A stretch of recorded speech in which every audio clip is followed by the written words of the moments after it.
তো hey guys, welcome to my new mini blog. তো এই ব্লগটায় আমি দেখাবো যে সারাদিন কী কী করি। তো সকালে মাকে টাটা বলে আমি কাজে চলে গেলাম। তো কাজে আমি যাচ্ছি, তোমরা দেখতে থাকো। দোকানে এসে দেখি দোকানে অনেকটাই ভিড় আছে, আজকে আমার আসতে অনেকটা লেট হয়ে গেছে। দোকানে ঢুকে দেখলাম দাদা আমার জন্য একটা ডেলিভারি রেডি করে রেখেছে, এটা আমাকে ডেলিভারি করে দিয়ে আসতে হবে। তো আমি নিয়ে বেরিয়ে পড়লাম। এবার যার জিনিস তাকে ফোন করবো, করে তার লোকেশানটা জানবো। আমি লোকেশানে চলেও এসেছি। এসে আমাকে এই 5 তলায় তুলতে হবে এই মালটা। তো আমি দুটো ব্যাগ নিয়ে উঠে গেলাম ওপরে। তারপর ওনাদের পৌঁছে দিলাম, ওনাদের মুখটা দেখাইনি। তারপর এই জিনিসটা নিয়ে উঠে গেলাম ওপরে। তো ওপরে ওঠার পর ওদের মালটা দিয়ে ওনারা আমাকে 50 টাকা দিয়েছে ডেলিভারি চার্জ। তো এইটা আমারই কাছে থাকে, আমার অনেক কাজে আসে হাত খরচার। তো তারপরে এসে আমি খেয়ে নিলাম কচুরি।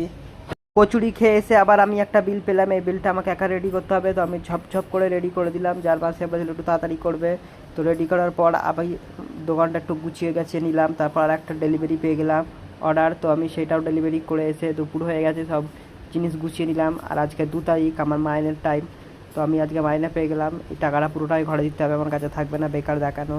তারপর এখন বাজে বেলা 1টা, আর আমি চলে যাচ্ছি বাড়ি। সকাল থেকে বেলা অবধি যা যা করি তোমাদের দেখালাম। টাটা।